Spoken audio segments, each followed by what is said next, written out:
putaran kedua. Nah, iya ketiga. Kalau lihat sisa kaki itu masih ada yang 6. Ini paling barat. Halo Sobat Planter, bertemu lagi di channel TTPN 1 Regional 4 Kebun Tembakau. Jadi untuk sesi kali ini kita akan menginformasikan aktivitas tanam tembakau bawah naungan.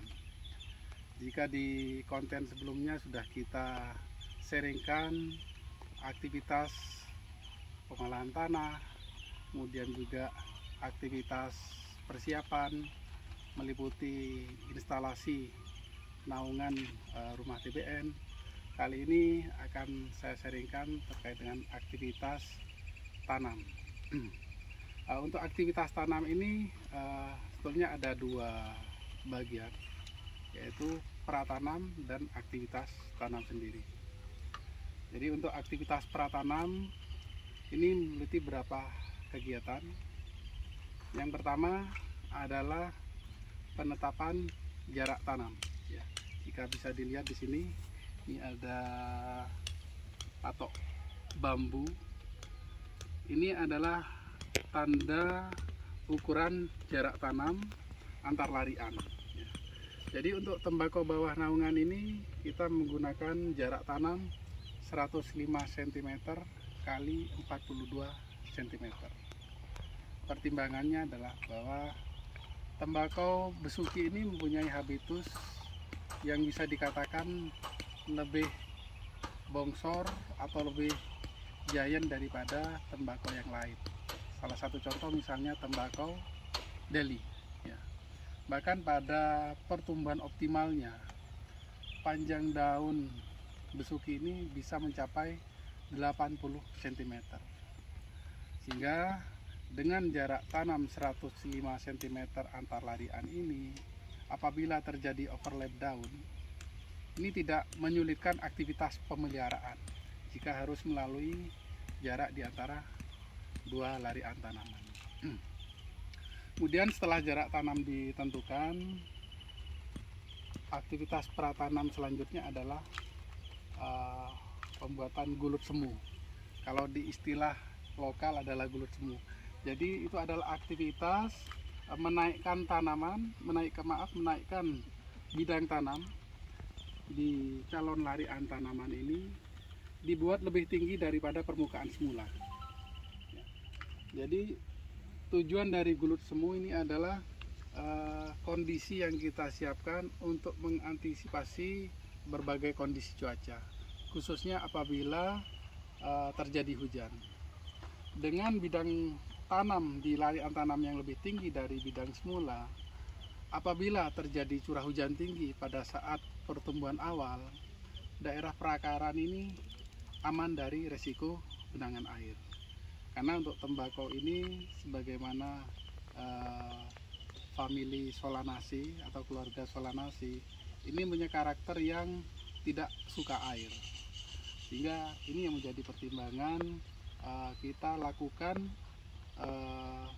pembuatan gulut semu sebelum tanam. Kemudian aktivitas yang ketiga adalah pembuatan lubang tanam. Jadi lubang tanam ini kita mungkin bisa disut di sini. Jadi setelah jarak tanam ditentukan, jarak antar tanaman ditentukan dengan menggunakan tali. Ini kita buat lubang tanam dengan menggunakan alat kecil sederhana. Ya. Kita bisa menggunakan bambu, bisa menggunakan kayu, yang bisa membuat lubang tanam dengan ukuran kurang lebih 8 atau 9 cm dengan kedalaman kurang lebih 10 cm. Itu adalah aktivitas pratanam yang ketiga. Kemudian aktivitas pratanam yang terakhir, setelah lubang tanam ini ditentukan, kita lakukan aplikasi pupuk dasar. Pupuk dasar ini diaplikasikan pada H-3 sebelum tanam. Sedangkan untuk komposisi dari pupuk dasar yang kita gunakan adalah pupuk majemuk meliputi nitrogen, fosfat, dan kalium. Kemudian setelah dilakukan aplikasi pupuk dasar pada H-3, kita lanjutkan pada H-1 sebelum tanam, kita lakukan aplikasi fungisida menggunakan bakterisida dan juga fungisida. Karena kita harus bisa memastikan bahwa di lubang tanam ini benar-benar sudah steril dari spora-spora atau bibit-bibit penyakit. Dengan dilakukan H-1 mendekati tanam, ini bisa dipastikan bahwa akar tanaman yang bersentuhan langsung dengan permukaan bidang tanam ini sudah benar-benar clean atau benar-benar bersih dari potensi-potensi penyakit. Itu rangkaian aktivitas pratanam. Selanjutnya, setelah pratanam sudah kita selesaikan, kita lakukan aktivitas penanaman. Untuk aktivitas penanaman itu sendiri caranya sebetulnya sederhana, karena kita menggunakan bibit polybag. Mungkin bisa kita gunakan di sisi sini.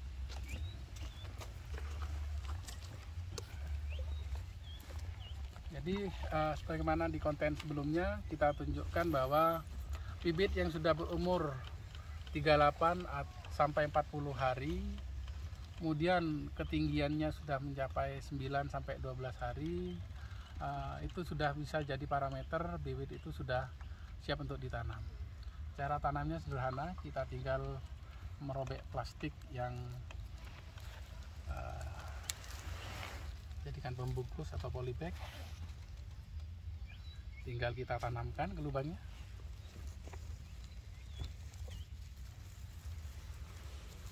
Kita tutupi.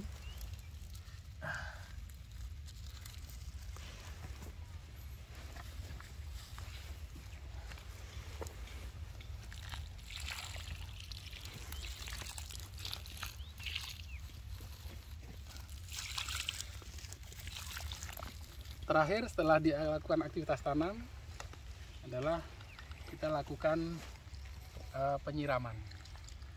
Jadi penyiraman ini juga berfungsi yang pertama mempercepat menyatunya perakaran tanaman dan tanah di bidang tanam.